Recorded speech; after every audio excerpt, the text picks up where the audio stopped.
Hello, you're looking at Mr. Chua holding a ball tied to a string. And he's swinging the ball in a vertical circle. Let's take a closer look in slow motion.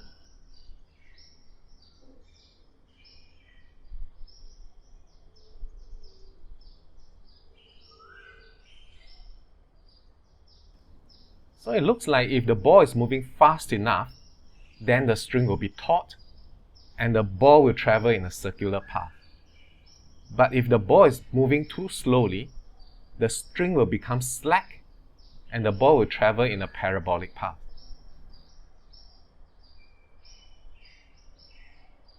Now remember that there's the gravitational pull acting on the ball always, right? Downward, vertically downward.